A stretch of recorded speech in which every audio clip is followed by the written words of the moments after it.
নমস্কার বন্ধুরা, আমি প্রণয় মজুমদার এবং আপনাদের চ্যানেল অ্যাস্ট্রো প্রণয়তে আপনাদের প্রত্যেককে স্বাগত জানাচ্ছি। বন্ধুরা, আপনাদের চ্যানেল, আপনাদের ভিডিও সাথে থাকতে হবে, রেগুলারলি আপডেটগুলো আসে এবং অবশ্যই ডেসক্রিপশান রইল, ফোন বা হোয়াটসঅ্যাপ নাম্বার রয়েছে, চাইলে ইচ্ছে হলে মনে হলে আপনারা যোগাযোগ রাখবেন, কথা বলবেন, অসুবিধা নেই। তো বন্ধুরা, চলুন শুরু করা যাক।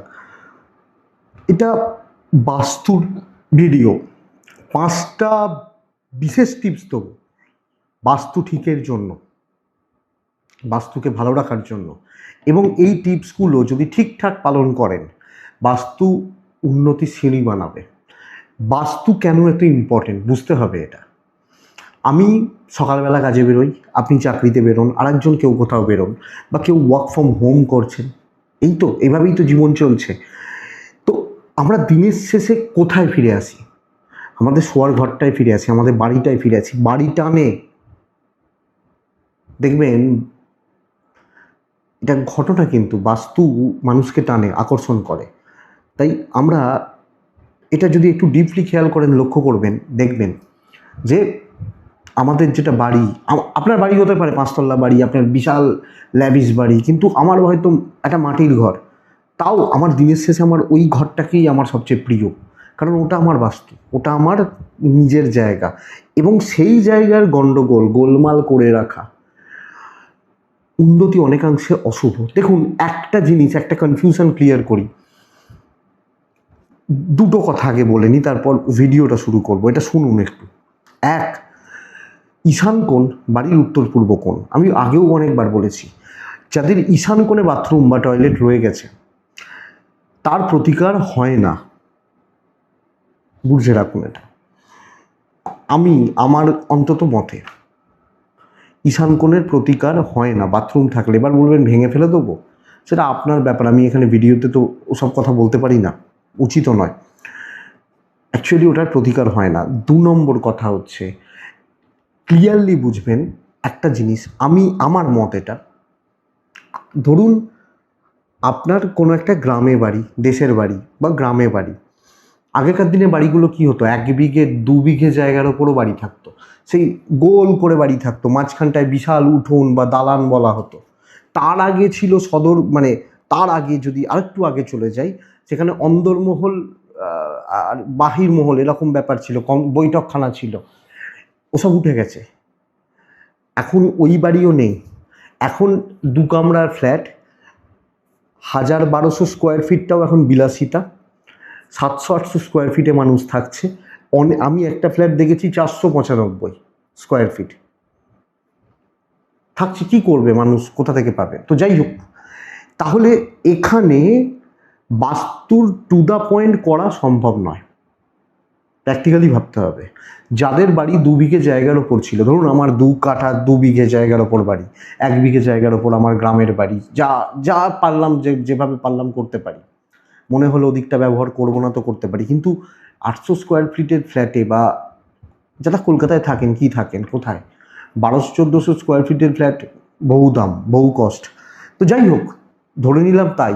তা সেখানেও পুরোপুরি 100% করাটা পসিবল নয়। তাহলে এই 5টা পয়েন্টকে আপনি ফলো করবেন, অবশ্যই করবেন। এক, প্রথম পয়েন্ট, বাড়ির এন্ট্রান্স। মানে বলতে পারি বাড়ির মুখ। আপনাকে দেখতে ধরুন খারাপ, দেখতে হয়তো খুব খারাপ, কথার কথা, কিছু মনে করবেন না, বা কোনো একজনকে দেখতে খারাপ, আমরা খারাপ ভালোর যেটা ডেফিনেশন, সংজ্ঞা আমাদের কাছে, কিন্তু তার মুখের ভাষাটা যদি ভালো হয়, কথাবার্তা ভালো হয়, তাহলে কিন্তু তার সাথে মানুষ কথা বলবে, দেখবেন লক্ষ্য করে। কিন্তু একটা মানুষকে দেখতে খুব ভালো, একদম হাইফাই দেখতে, কিন্তু তার মুখের ভাষাই ভালো না, একদম বিচ্ছিরি বাচনভঙ্গি, মানুষকে মানুষ বলে জ্ঞান করে না, তার কাছেও লোক ঘেঁষবে না। কারণ রূপ তোমার কাছে থাক, গুণটা আমরা দেখি। তো সদর দরজা হচ্ছে বাড়ির মুখ কেমন থাকবে, তার উপর কিন্তু উন্নতি অনেকাংশে নির্ভর করে। অর্থাৎ আমি দেখেছি সদর দরজার কিছু প্রবলেম থাকে। এক হচ্ছে, মেন প্রবলেম হচ্ছে সিঁড়ির নিচে দিয়ে ঢোকা, ছোট সদর দরজা। দেখবেন সদর দরজা সবসময় বড় হয়, আগেকার দিনে যেটা ছিল পেছনের দরজা, হ্যাঁ, বা খিড়কি বলতো লোকে, মানুষ, সেগুলো ছোট্ট। একটা মানুষ মাথা নিচু করে বেরিয়ে যেতে পারে, পেছন দিয়ে যাওয়া ওটাকে বলে। সামনের সদর দরজা ফ্রন্ট ক্লিয়ার হতে হবে, পরিষ্কার হতে হবে, এবং সদর দরজা সবসময় পরিষ্কার পরিচ্ছন্ন রাখতে হবে। মানে আমি বলছি না দরজাটাকে পরিষ্কার রাখুন, কাজটাকে, জায়গাটাকে পরিষ্কার রাখুন, জায়গাটাকে পরিষ্কার রাখুন, এটা কিন্তু মাথায় রাখুন। অর্থাৎ আমার বাড়ির যেটা এন্ট্রান্স, সেটা আপনার 500 স্কোয়ার ফিট হোক, 5000 স্কোয়ার ফিট হোক, আপনি জমিদার বাড়িতে বাস করুন, করতেই পারেন, কিন্তু সদর দরজা অনেক কিছু বলবে। সদর দরজার জন্য বড় হওয়া উচিত, অন্যান্য সকল দরজার থেকে বড় হওয়া উচিত। সিঁড়ির নিচে দিয়ে আমরা মাথা নিচু করে ঢুকছি, চোরের মতো ঢুকছি ধরুন মাথা নিচু করে, আমি আমার বাড়িতে কেন মাথা নিচু করে ঢুকবো? সিঁড়ির মানে চাপ সদর দরজায় যদি পড়ে যায় অসুবিধা হবে, সদর দরজার আশপাশ নোংরায় ভর্তি হয়ে রয়েছে, অসুবিধা হবে, ছেঁড়া ফাটা পর্দা রেখে দিয়েছেন, অসুবিধা হবে হবে এটা সবসময় সদর দরজা ওপেন রাখা সেটাও ঠিক নয়। তাহলে বেসিক আমার যেগুলো আপনি নিজে ভাববেন এটা ঠিক না ঠিক নয়, সেই জিনিসগুলো করুন যেগুলো মনে হচ্ছে না এটা কেন ঠিক বা এটা কেন বেঠিক, যেগুলো ঠিক মনে হবে সেগুলো করুন, তাহলেই দেখবেন সদর দরজা ভালো হয়ে গেছে। এবং একটা দরজাটার কাছে এলে যেন একটা ফিল পজিটিভ থাকে, ভালো ফিল পাওয়া যায়, এইটা বুঝবেন। আপনি অত কিছু বোঝেন না, বুঝবেনও না।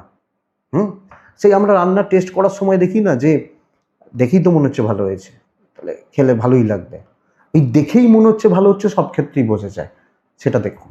পরেরটা পরে রাঁধুনিকে বুঝতে দিন কিভাবে রান্না করতে। 2 নম্বর, এটা প্রথম, তাহলে দরজাটা ঠিক রাখবেন, অনেক কিছু ঠিক হয়ে যাবে। শুধু একটাই প্রবলেম, যেটা ওই বাথরুম মিশান করে তার প্রতিকার হয় না, এটা বুঝুন। 2 নম্বর জায়গা হচ্ছে, আমি বহু বাড়ি দেখেছি যে বাচ্চা আছে, বাচ্চাগুলো বলে বাচ্চা আছে বলে বাড়ি নোংরা, বাচ্চাগুলো ওভাবে নোংরা করে না, বাচ্চাগুলো নোংরা করে আমি দেখেছি, দেখবেন লক্ষ্য করে, আমি বহু বাড়ি ভিজিট করি, বাচ্চারা ওই পেন্সিলগুলো, স্কেচ পেন্সিল এগুলো দিয়ে দেয়ালে রং করে, এই নোংরাটা করে, দেয়ালে আঁকে, এই নোংরাটা করে, হয়তো কিছু ক্ষেত্রে বিছানাটা অগোছালো হয়ে গেল, বাচ্চারা আর কি নোংরা করতে পারে বাড়ি? বাড়ি যাদের অগোছালো, জীবন তাদের অগোছালো। বাচ্চা ধরুন আপনার বাড়িতে একটা 3 বছরের বাচ্চা আছে, খুব দুরন্ত, খুব বদমাইশ, বিচ্ছু একদম, আমি ওই ফেসটা ছেড়েই দিলাম, তাও দেয়ালগুলো সে নোংরা করে দিয়েছে, ধরুন আঁকি বুকি কেটে একসাকার করে দিয়েছে, কিছু প্রবলেম নেই ওতে। শিশু নারায়ণের কোনো কাজ বাড়ির কোনো ক্ষতি করে না, বুঝে রাখুন, এটা ধরার মধ্যেই পড়ে না ওরা, ওই জন্য 5 বছর পর্যন্ত বলা হয় শিশু নারায়ণ। হ্যাঁ, তো নারায়ণের কোনো দোষ নেই, ঠিক?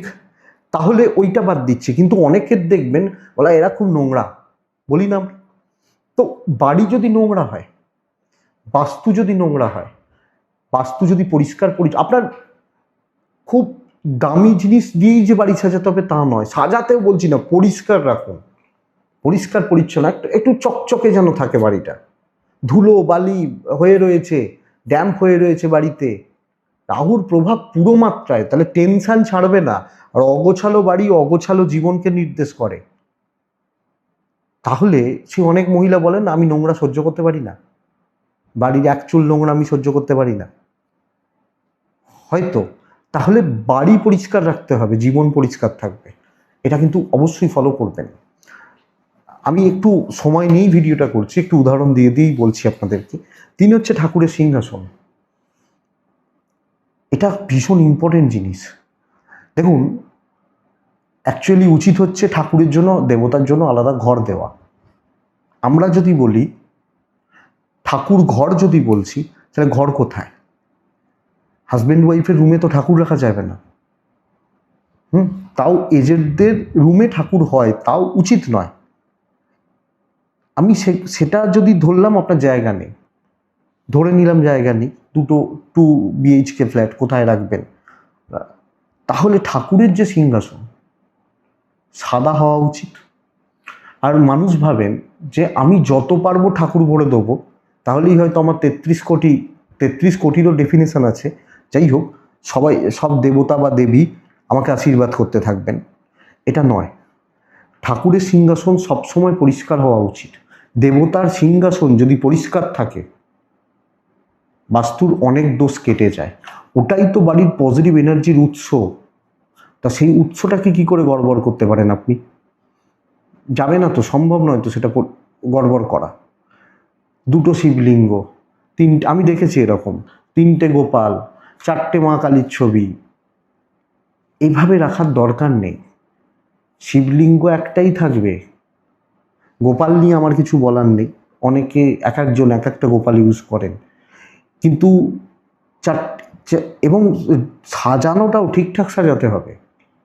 হ্যাঁ, মহাদেবের পাশে মা লক্ষ্মীর ফটো রয়েছে, আবার দেখা যাচ্ছে আর একটু দূরে নারায়ণ শিলা রয়েছে, তার পাশে মা দুর্গার ফটো রয়েছে। ওই যে বললাম, আপনার যেটা মনে হচ্ছে ঠিক সেইগুলো ঠিক করুন, দেখবেন ঠিক হয়ে গেছে। নিজের ভেতর থেকে প্রশ্ন করুন, উত্তর আসবে। তাহলে সিংহাসনটা গুছিয়ে রাখুন, সিংহাসন যেন চোখকে টানে। বাহ, ভালো লাগছে তো বেশ। এই ব্যাপারটা যদি মুখ দিয়ে বেরোয় তাহলে জানবেন ঠিক আছে। পরিষ্কার পরিচ্ছন্ন হলেই ভালো লাগছে বেরোবে মুখ দিয়ে। তাহলে ঠাকুরের সিংহাসনটা অবশ্যই পরিষ্কার রাখবেন এবং একটা পর্দা দিয়ে ঢেকে রাখবেন। এটা করবেন, এটা করবেন। এবং যে বাড়িতে বলা হয় ত্রিসন্ধ্যা হয়, আহ্নিক হয়, সন্ধ্যাহ্নিক হয়, তাদের বাড়িতে অনেক দোষ কেটে যায়, দোষ থাকে না। নেগেটিভ এনার্জিটাই তো জীবনকে প্রবলেম করে। তাহলে ত্রিসন্ধ্যা হচ্ছে, শঙ্খধ্বনি হচ্ছে, সন্ধ্যা পড়ছে, নেগেটিভ এনার্জি উৎপন্ন হতে পারে না। দেখুন, মানলে অনেক কিছু, না মানলে কিছু নয়। আমাদের পূর্বপুরুষরা, আগেকার দিনের মানুষরা যে প্রবাদগুলো সৃষ্টি করে গেছেন না, প্রত্যেকটার পেছনে কিছু না কিছু দেখবেন ঠিকঠাক কোনো রিজন রয়েছে। তো এটা করবেন। 4 নম্বর হচ্ছে বাড়িতে পোষ্য থাকা, বাড়ির উন্নতিতে সাহায্য করে। বাড়িতে কোনো একটি পোষ্য থাকা, পোষ্য মানে অবলা জীব, সেটা কুকুর হতে পারে। বেশিরভাগ মানুষই কুকুর পোষেন,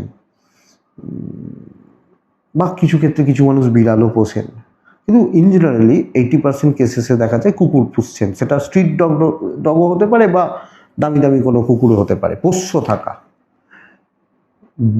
বাড়িতে একটা পোষ্য অবলা জীবকে পুষছেন মানে আপনার সেই ক্যাপাসিটিটা তৈরি হবে, হচ্ছে যে আমি দায়িত্ব নিতে পারি। একটা যখন কুকুরকে নিয়ে আসছেন তাহলে আপনি তার দায়িত্ব নিচ্ছেন। এবং এই প্রাণীগুলোর মধ্যে এদের সিক্স সেন্স বলুন বা এদের প্রকৃতিকে বোঝার ক্ষমতা আপনার আমার থেকে অনেক বেশি। অনেক বিপদ আপদের পূর্বাভাস এরা পায়, এবং অনেক কিছু থাকে যেগুলো আমাদের চোখের বাইরে। তো বাড়িতে পোষ্য থাকা, আমি প্রতিকারগুলো বলছি কিন্তু, মানে কমন যে প্রতিকারগুলো, খুব ভালো ফল দেয়, খুব ভালো ফল দেয়। তো আর যদি একান্তই পোষ্য না থাকে, ধরুন আপনার বাড়িতে নেই, পসিবল নয় রাখা, একটা কুকুর সবসময় মেনটেন করা তো সম্ভব নয়, এবং সেগুলো অনেক ক্ষেত্রে কুকুরগুলো একটু, মানে যেগুলো একটু দামি জিনিসপত্র, সেগুলো একটু এক্সট্রা হেডেকও হয়। অন্তত প্রত্যেক দিন খাওয়ার যে এঁঠো বা যেগুলো, বা এঁঠো বলবো না, মানে খাবার, ওই পাড়ায় প্রত্যেক পাড়াতে কিছু কুকুর বেড়াল থাকে, তাদেরকে দুবেলা খাওয়ান, বাড়িতে খাওয়ান, বাড়ির বাইরে গেটের কাছাকাছি খাওয়ান কোথাও। এবার যারা কলকাতার নতল্লার বিল্ডিংয়ে থাকেন তাদের পক্ষে সম্ভব হয়তো নয়, কিন্তু চেষ্টা করতে পারেন যদি সম্ভব হয়। লাস্ট পয়েন্ট, 5 নম্বর পয়েন্ট, এবং এটা ভীষণ গুরুত্বপূর্ণ পয়েন্ট, বাড়িতে গাছপালা রাখা। গাছ খুব ভালো ফল দেয়, খুব ভালো ফল দেয়।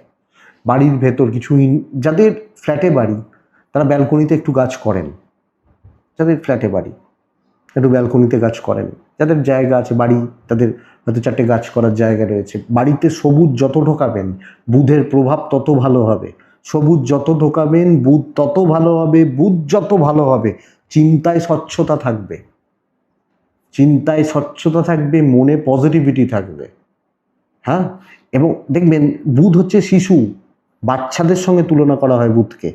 একটা বাচ্চাদের অত টেনশন ফেনশন নেই, ওরা খেলছে দুলছে ছুটছে, পড়ে গেছে উঠে পড়লো, উঠে আবার খেলছে, মা মারলো কাঁদলো, তারপরে আরেকজন কেউ কিছু দিল চুপ হয়ে গেল, তাদের মান অভিমান কিছু নেই।